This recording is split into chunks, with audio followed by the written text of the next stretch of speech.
You? Running a company? They sneered, like I was a walking joke.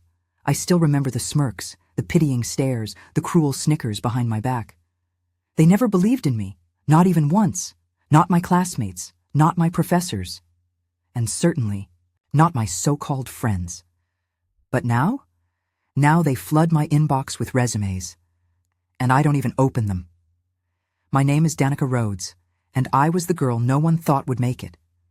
Not because I lacked brains or drive, God knows I had enough of both, but because I didn't look the part. I wasn't born into wealth, I didn't have connections, and I wasn't some polished magazine cover type with a LinkedIn perfect life. I was a janitor's daughter, a scholarship student, a girl from a rusted-out neighborhood with big dreams, and no one to believe in them but herself. I grew up in a one-bedroom apartment in Cleveland with my father, George, who worked 2 jobs to keep the lights on. My mother passed when I was 6, and from that moment, life hardened both of us. We weren't poor, we were invisible, and that invisibility followed me to high school, to college, and even to the internship I landed through sheer willpower and late-night email blasts. That's where I met Trisha, Kayla, and Amber, girls from polished homes with last names that meant something. They wore confidence like perfume. Me? I wore thrift store cardigans and hand-me-down ambition. And they noticed. Oh, did they notice? Wait, she's the intern for our department? Trisha laughed on my first day, not even pretending to whisper. Kayla leaned in with a fake smile and said, "Good for you, Danica. Making something of yourself. That must be so empowering." I swallowed it down with my pride and answered, "Yeah, it is." But every compliment from them came sugar-coated with venom. Every, "Wow, that's impressive," was followed by a dig. "It must be so hard to learn corporate culture from scratch," Amber once said, after I accidentally mispronounced a luxury brand during a product pitch meeting, and everyone laughed, including the VP. Still, I worked. I worked like hell.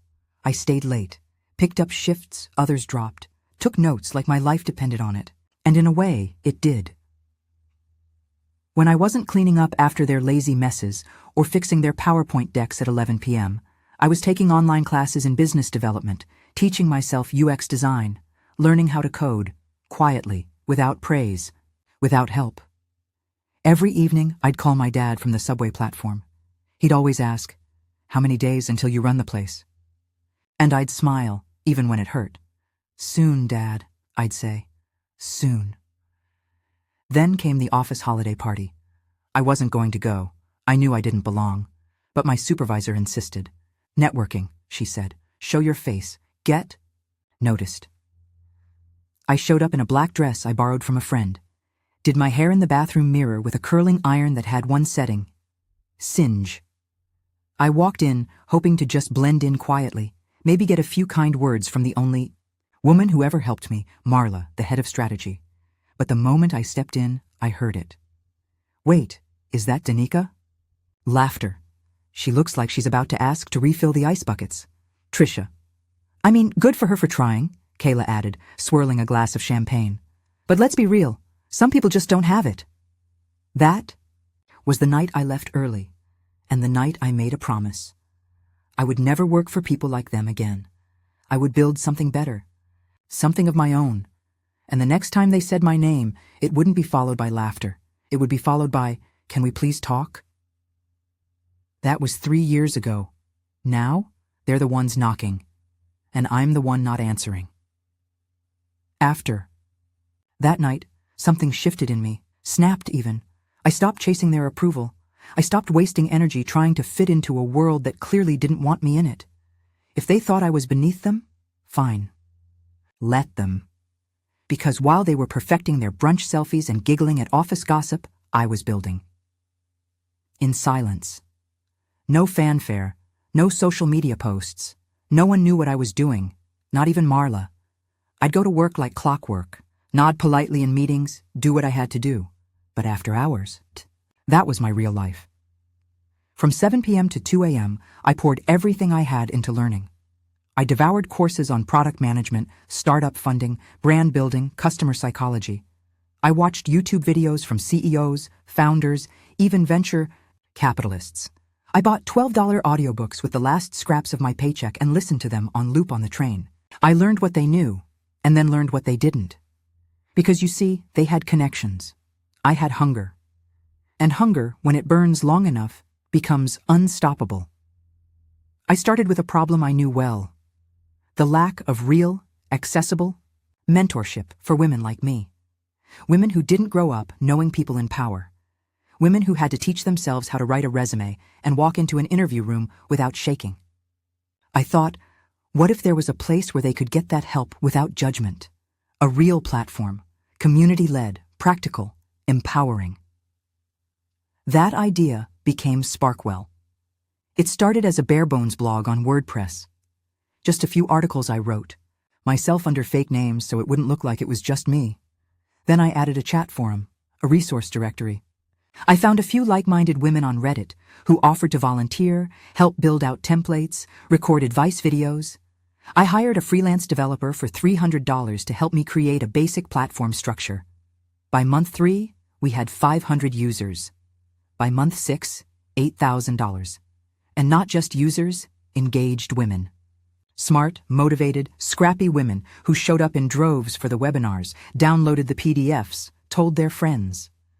I was still working full-time as an intern-turned-assistant, still picking up coffee orders and organizing supply closets, still being called the help by girls like Amber.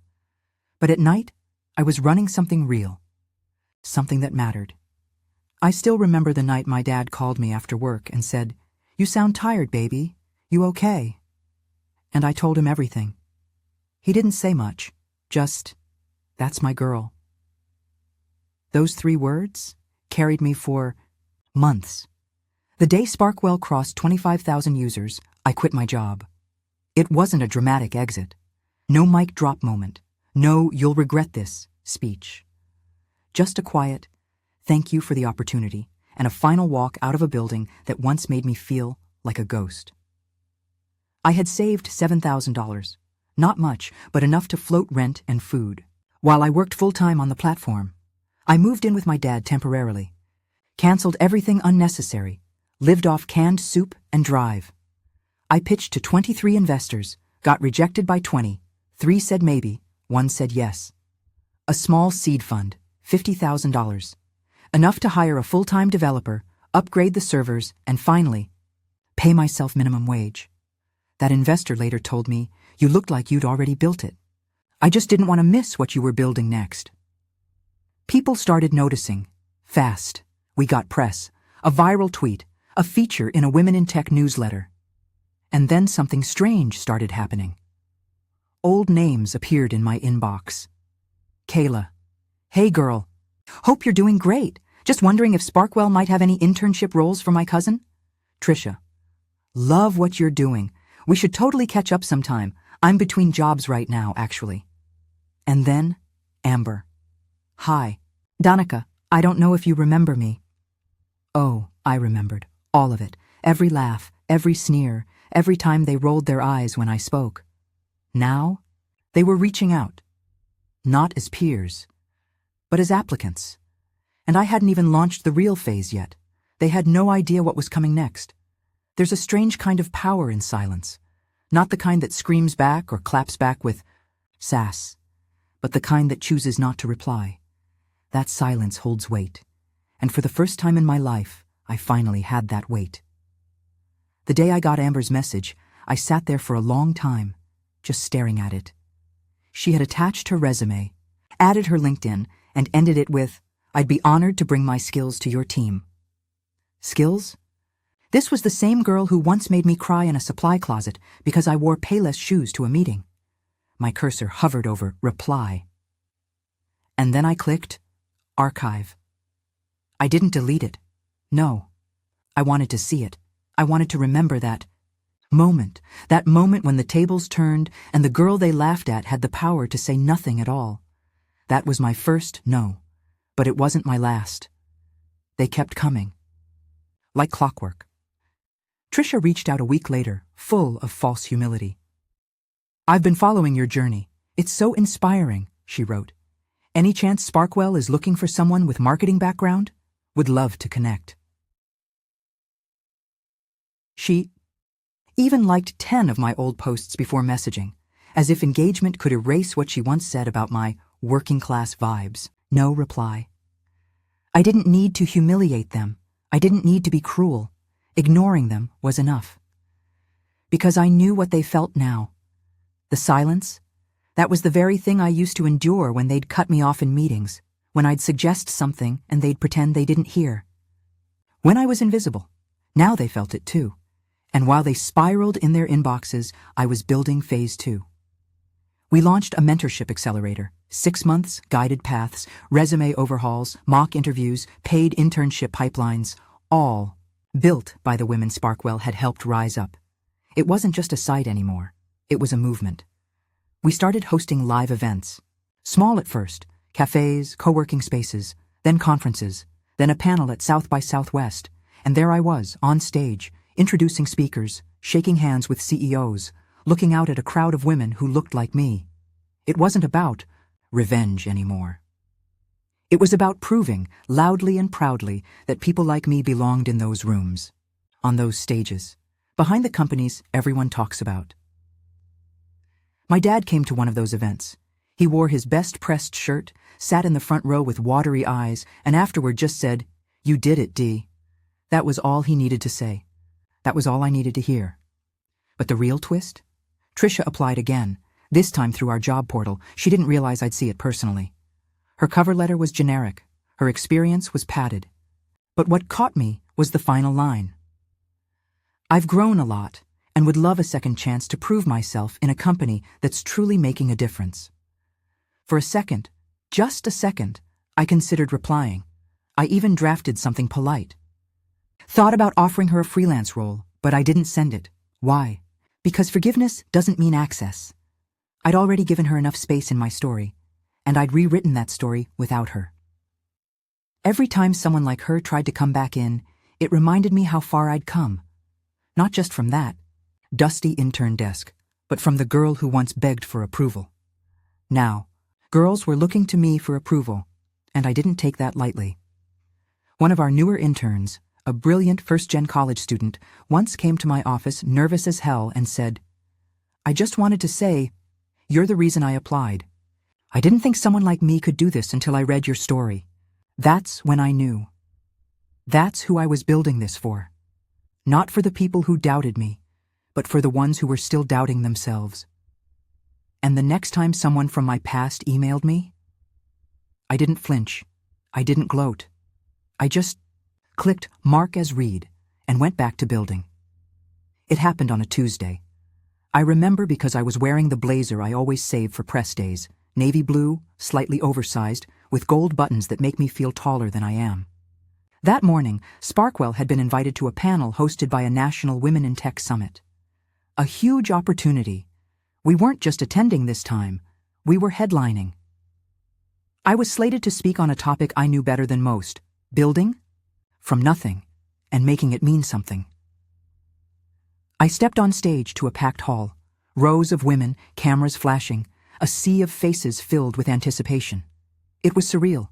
Just a few years earlier, I couldn't get a single person to take my pitch seriously. Now, they were hanging on my every word. I spoke about growing up with a single dad, about being overlooked, underestimated. I told them about the long nights, the rejections, the silence that followed me in corporate spaces. I didn't name names, but I didn't need to. The message was clear. I wasn't supposed to be here, but I am. The applause was thunderous. I wasn't prepared for that. Afterward, there was a Q&A session. People lined up with notebooks and phones, some shaking as they asked for advice, and then I saw her, Amber, in the audience, third row, wearing a lanyard with a press pass. Blinked. Thought I imagined it. But no, there she was, camera in hand, probably reporting for some tech outlet. She avoided my eyes at first, but I saw the flush rise in her cheeks, saw the recognition, the moment it hit her. And suddenly, I was back, in that office break room, hearing her laugh at my shoes. Only this time, she wasn't laughing. She was quiet, small. I finished the panel with a quote I'd memorized years ago. "First, they ignore you. Then they laugh at you. Then they fight you. Then you win. It wasn't just for the audience. It was for me and for her. The next day, my inbox exploded. The video of the panel had gone viral. LinkedIn, Twitter, even Instagram, every platform was buzzing. From janitor's daughter to CEO, Danica Rhodes redefines what power looks like. People I hadn't spoken to in years were suddenly reaching out. Some were genuinely proud, others curious, opportunistic. Trisha messaged again. Wow, just wow. I always knew you had something special. Lie. So proud of what you've built. I'd love to collaborate if you're open to it. I didn't even open the rest. But you know what caught me off guard?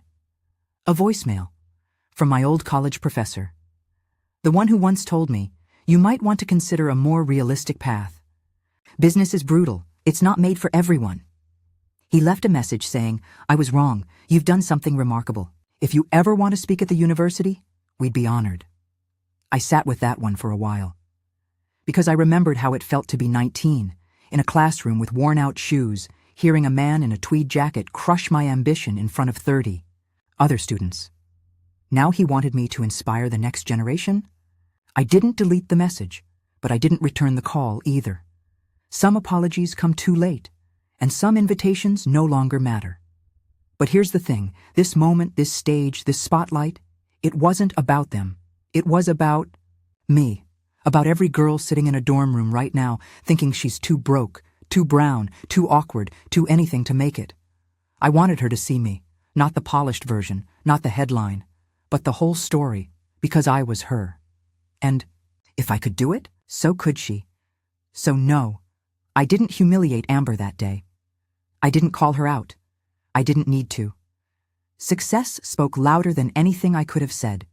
And as the cameras flashed and my name lit up on the digital marquee behind me, I knew. The girl they once laughed at? She had become the woman they couldn't ignore. It was late, almost midnight, when I got the email that crossed the line. I was curled up on the couch in my apartment, a mug of tea in one hand and my laptop open on my lap. I'd been reviewing mentor pairings for our next cohort when the notification popped up. Subject: urgent, internship inquiry, please read. It was from a name I hadn't seen in years, Kayla Whitmore. At first, I rolled my eyes. Another one. Another former colleague, hoping the past could be brushed aside now that I had something they wanted. I almost archived it without reading, but something about the subject line made me pause. I clicked. The email was long, rambling, desperate. She talked about how hard things had been lately, how she'd lost her job, how the market was brutal, how her younger sister had once been a fan of Sparkwell. She said she admired what I'd built, how I'd overcome so much. And then came the ask. I was wondering if you'd consider bringing me on, just for a short-term opportunity. Anything. Honestly, I'd even intern again. I just need a foot in the door. I know things weren't always smooth between us back then, but I think we've all grown up. We're all just trying to survive. I sat still, but it was the PS that made my stomach turn. I've reached out a few times. If I don't hear back by Friday, I might try going public. People love comeback stories, and I'd hate for something from the past to accidentally go viral and distract from all your progress. You know how these things go. There it was, a threat, subtle, wrapped in politeness, but unmistakable. She was threatening to dig up something from our shared past, something she could spin, twist, use, maybe an old photo, a cruel joke I endured. Or worse, a narrative that made me look like the aggressor. I wasn't angry. I was done being angry. What I felt was cold, controlled, focused. She had crossed a line. For years, I let the past haunt me in silence. I didn't retaliate. I didn't name names. But this wasn't high school bullying anymore. This was manipulation, blackmail, professional sabotage. And I'd built something too important, too real to let it be smeared. I didn't respond to her directly. Instead, I forwarded the email to our legal counsel. I flagged the threat, documented the message, added a note, no response, Do not engage. Prepare a cease and desist if necessary. The next day, our team issued a soft update to our website policies and harassment protocol. Quiet, professional, firm. Then I went live. Not to name her, not to drag anyone, but to tell the truth. I recorded a 10-minute video for our community. In it, I shared how, in the process of building Sparkwell, I had faced opposition not just from systems, but from people who once knew me and now couldn't stand the idea that I'd grown beyond them. I built this from nothing, I said, into the camera. And now that it's something, some people believe they can use the past to rewrite the present. But let me be clear, this community was built on resilience, not silence. We rise, we don't crawl back. That video spread like wildfire. It wasn't drama, it was dignity. And our community? They stood by me, loudly. Thousands of comments, emails, direct messages, women sharing their own stories of being threatened, minimized, dismissed. And more than ever, I realized this wasn't just my story. It was ours, and I would protect it with everything I had. 2 days later, Kayla sent a follow-up. This time, it was shorter. Just 2 words. I'm sorry. But it was too late. She wasn't sorry for what she said. She was sorry she didn't win. And for people like that, there's no seat at my table. Not anymore. I always thought revenge would feel like fireworks, loud, explosive, dramatic. But in reality, it came quietly. Like watching raindrops roll down a window while you sip tea, warm and still, knowing the storm isn't yours anymore. After Kayla's email, I didn't hear from her again. But the ripple it caused, that didn't stop. Because by then, word had spread. Not just about Sparkwell's success or my viral panel speech, but about the closed doors. The ones I didn't open. And the people on the other side? They started to beg. It started with a message from a mutual acquaintance, someone who used to be in their little circle. She said Trisha had been devastated after her latest job offer fell through. She blamed the market. She blamed ageism. She blamed everything but herself. Then came another email, this time from Trisha's mom. Yes, her mother. Danica, she wrote, I know you and Trisha didn't always see eye to eye, but she speaks highly of you now. She's had a rough time, and it would mean the world if you could give her a shot. I raised her to be strong, but life humbles us all. That one? That stung a little. Not because I pitied her, but because I realized this was how far they'd fallen, from mocking me at a holiday party to having their parents reach out on their behalf. I thought about it for a full minute, and then I archived it. Again, because this wasn't about vengeance anymore. It was about values, boundaries.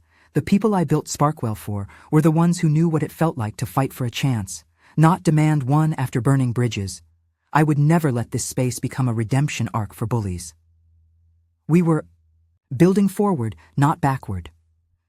A week later, I was invited to judge a national startup competition. Tech founders, investors, press, big audience. It felt like a full-circle moment, until I saw the name on one of the finalist teams. Amber Reyes. Same person. New tone. She had co-founded a wellness tech company, one that had been struggling apparently, but made it to the finals. As the judging panel settled in, I saw her eyes lock on mine. There was panic in them. She wasn't sure I'd be fair, but here's the truth, I was never unfair. I judged her pitch the same as everyone else's. I asked questions, gave honest feedback, no bias, no personal edge. But when it came time to select the top 3, her team didn't make the cut. Not because of me, because she hadn't done the work. After the show, she approached me. Danica, she started, eyes darting. I just wanted to say, I know I wasn't kind back then, and seeing you now, it's humbling. I'm sorry. Her voice cracked, and for the first time, I saw her human. Not a villain, not a queen bee, just a woman realizing the girl she mocked had grown into someone she might need one day. I nodded. I appreciate the apology, I said. Truly, but I don't owe you a path forward. She looked like she wanted to argue, but didn't. She just nodded and walked away. And me? I exhaled, because in that moment I realized This was the ending. Not dramatic, not cruel, just closed. That night, I sat at my desk, watching the sun set behind the city skyline through my office window, an office with my name etched in glass. Danica Rhodes, founder and CEO. And I smiled. Because they once laughed, saying, "You, running a company?" Now, they were asking for internships, begging for opportunities. And I was too busy building to reply. I used to think success would be a number. An amount in my bank account, a headline, a building with my name on it, some visible, measurable proof that I had made it. But now, sitting here, years after the first mockery, the first silent humiliation, the first moment I wondered if I'd ever belong, I know the truth. What I built wasn't just a company. It was freedom. It was the freedom to walk into a room and not shrink. The freedom to ignore threats without fear. The freedom to say no. To walk away. To build something powerful without asking permission. Sparkwell was never just a platform. It was a rebellion, a lifeline, a quiet, determined act of defiance against every person who once said, "You don't belong." And now, every time I see a woman rise because of something we created, whether it's a girl landing her first tech job or a mother re-entering the workforce after years of being dismissed, I feel it. That deep, soul-stirring yes. This is why I did it. Not for applause, not for revenge, but because no one ever built it for me. And I was tired of waiting. These days, I don't look back often. But when I do, it's not to relive the pain. It's to remind myself how far I've come. I remember the girl in the borrowed dress, listening to laughter echo across the room while she sipped watered-down soda and forced a smile. She's gone now.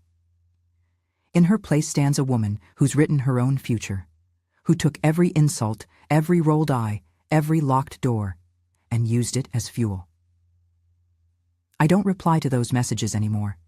Not because I'm cold, but because I'm clear. I know who I am. I know who I build for. And if I gave space to every person who doubted me, there'd be no room left for the ones who believe. So to the girl out there right now, reading this, listening to this, watching this, who feels invisible? You don't need their approval. You don't need their invitation. You don't need their seat at the table. Build your own. And when they laugh, let them. Because someday, when they come back with smiles and resumes and "I've always believed in you" lies, you'll be too busy to reply. You'll be building, and you'll finally realize you were never small. They just needed you to stay that way. Not anymore.